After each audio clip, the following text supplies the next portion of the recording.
Yeah.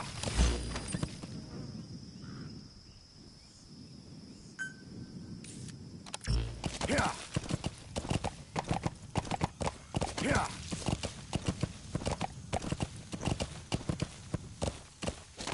Yeah.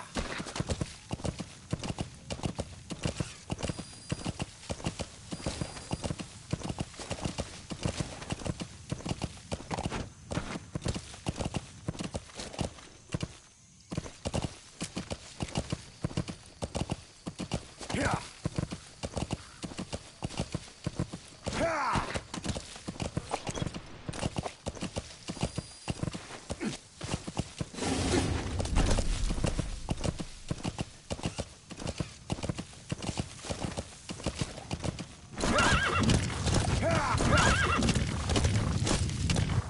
Yeah.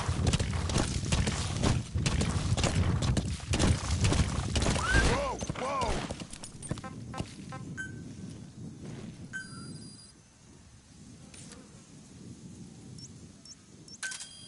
Roger. Yeah.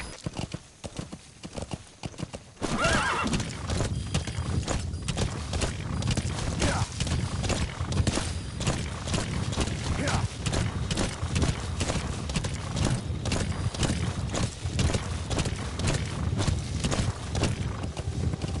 Yeah. This is Pequod. Arriving shortly at LZ. This is Pequod. Have arrived at LZ. Will stand by. This is Pequod. There's an obstruction at the LZ preventing me from landing. Request immediate removal.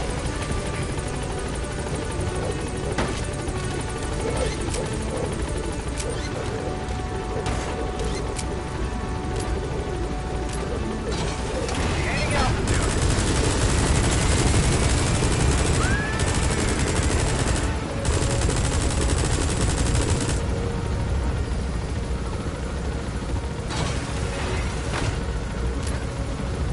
Departing.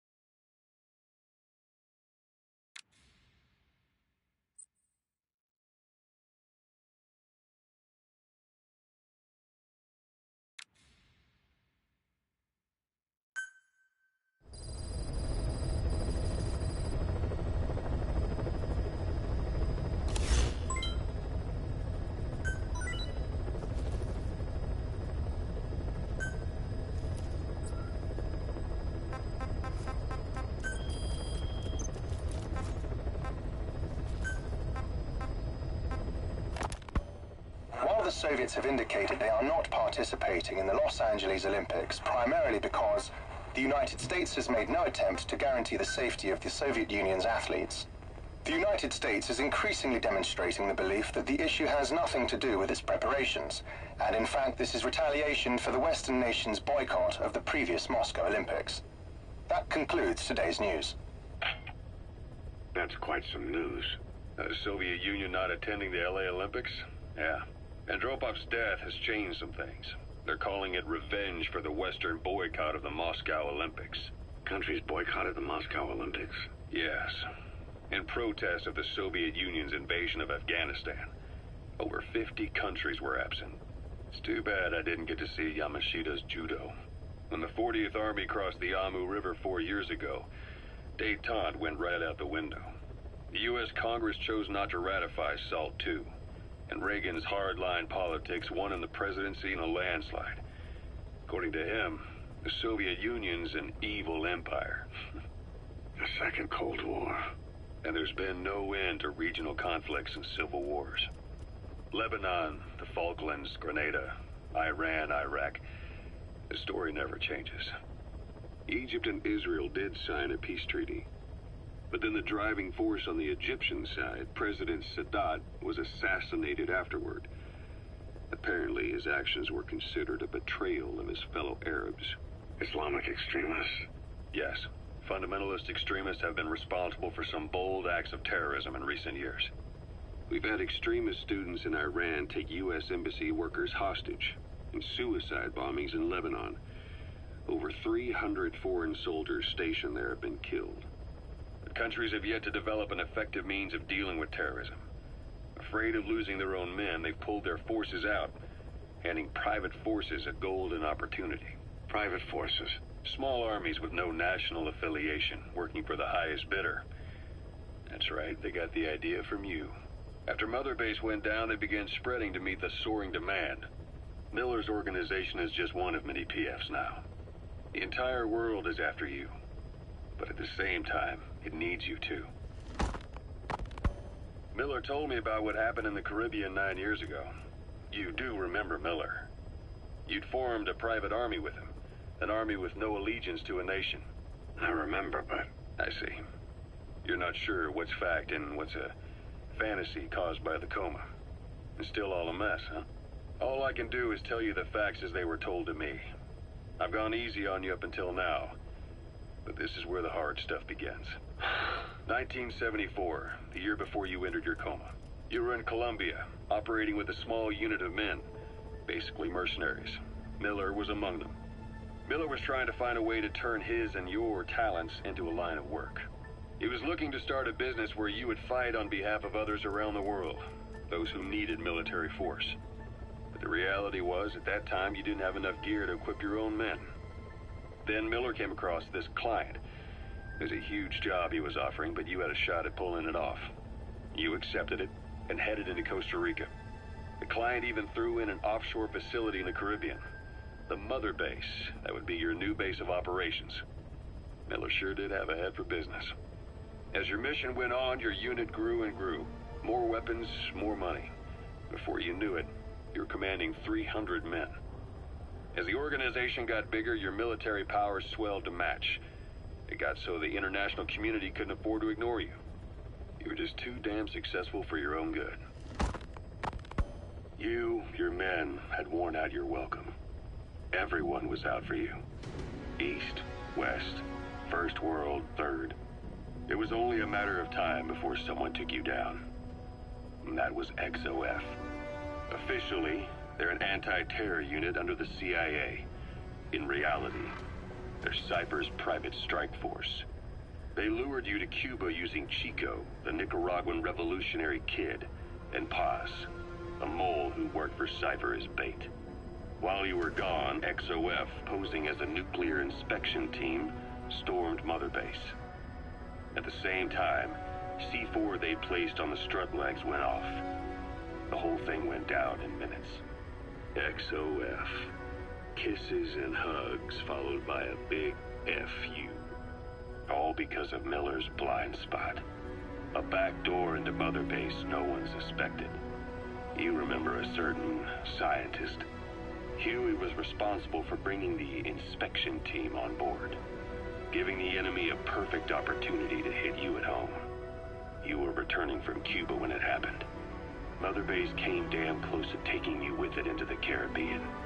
Those of your men out on assignment returned right away. They refused to believe the wreckage in the water they found was Mother Base. But they checked the coordinates again and again, until reality finally settled in.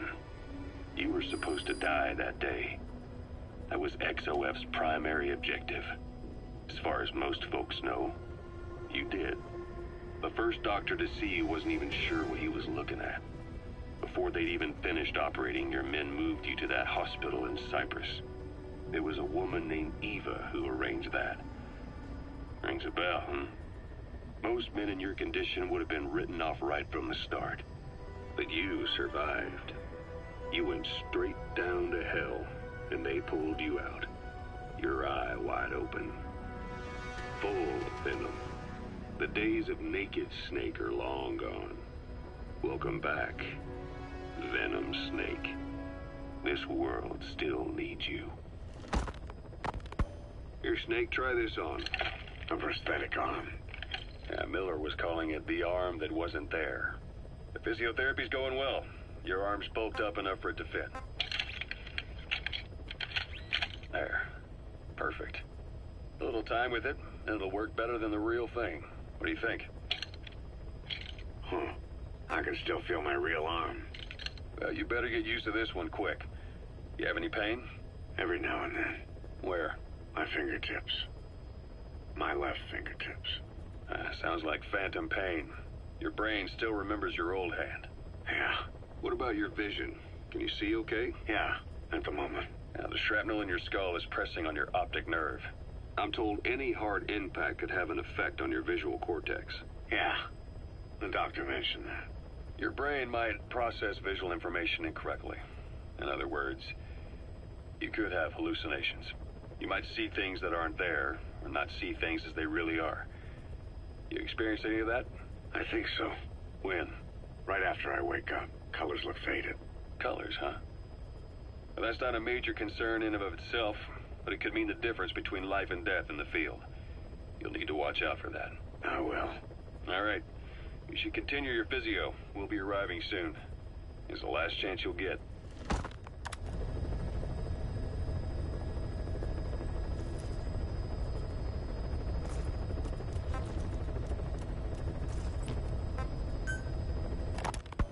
Ocelot. I hear they started calling you Shalashaska in Afghanistan. What's that about? You know the term Sharashka?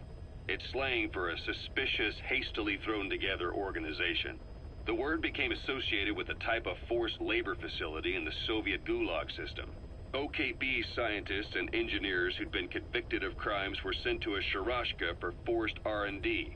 The Sharashkas were supervised by Lavrenti Beria of the NKVD, the secret police, under the official name 4th Special Department.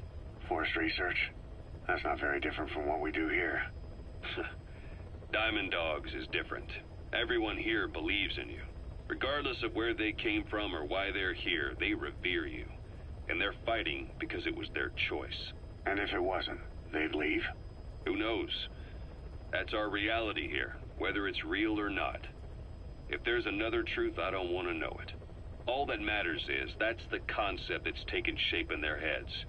The traces of a group ideology, our superstructure, to put it in Marxist terms. All right. Go on. Right. So anyway, at some point the enemy started calling me Sharashka. This was after the war in Afghanistan broke out. While I was keeping an eye on you in that hospital, I was also heading up interrogations here. The men I broke gave up their comrades and families, everything they wanted to protect them most. No real cause for it. I just let myself get caught up in the old Russian pride. And suddenly I received the honor of becoming Special Interrogation Advisor to the forced labor camps. But the more men I interrogated, the more people saw me as just that, the interrogator. It helped cover my real objective of keeping you safe. You went that far for me? Far enough to keep you alive. I ended up being pretty well known among the Afghan guerrillas. Some of them would have seen me on the battlefield, and that's how I got the second half of the name. Shashka.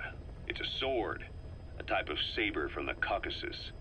Russian dragoons and Cossacks carried them into battle. Now, the Russian Empire had a general by the name of Fyodor Arturovich Keller.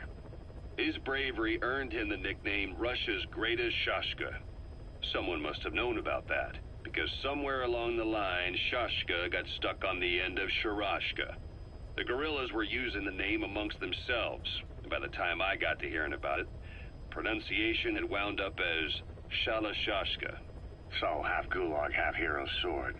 Is a perfect fit. But you see how rumors and ideas about people can get out of hand fast. Once you create a character and put it out there in public mind, it warps and twists with every baseless rumor. And before you know it, all people see are phantoms. In my case, it works out just fine. I'm plenty used to working under aliases.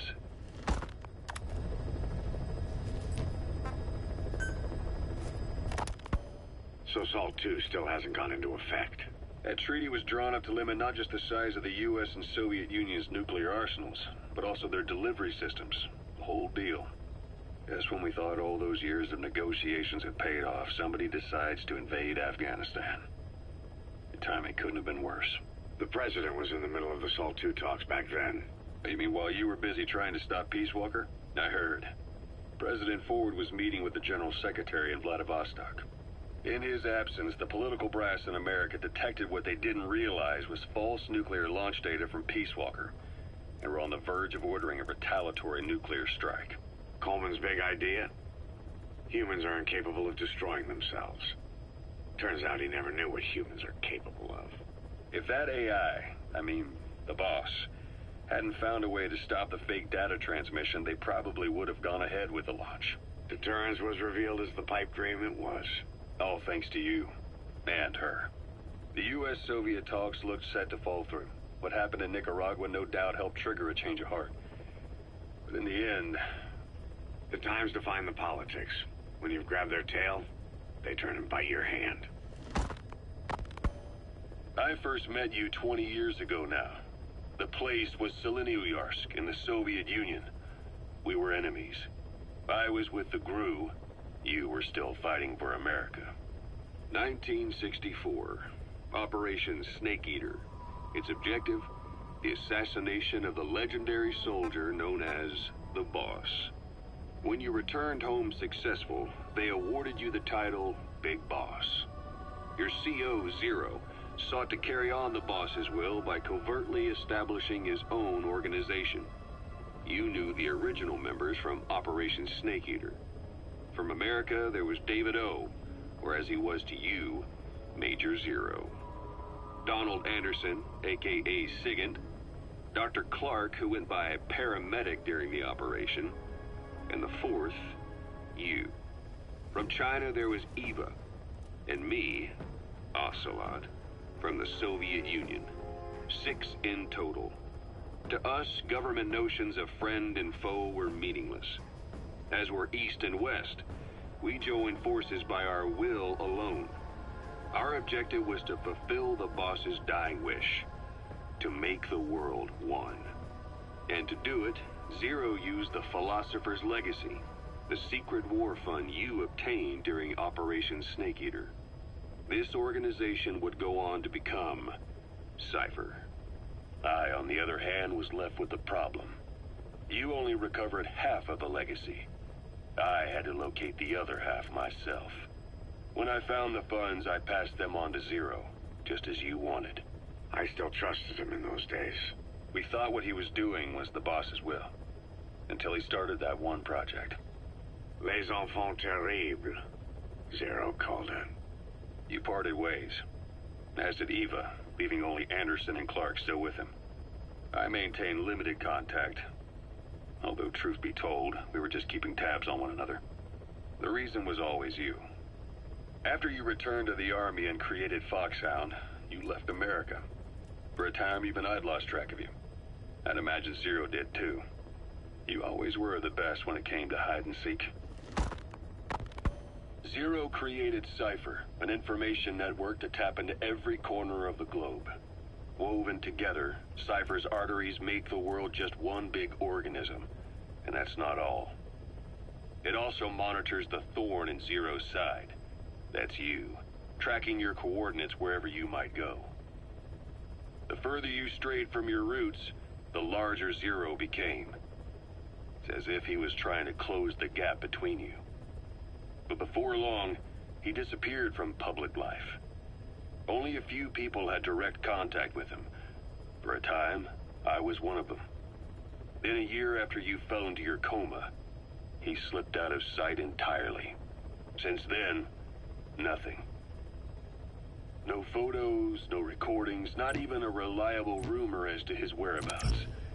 I tried every method I could think of, but Zero was gone. Freed of his control, his creation, his power continued to grow. Cypher is a great beast, and Zero was its spine. But even without him, it's endured,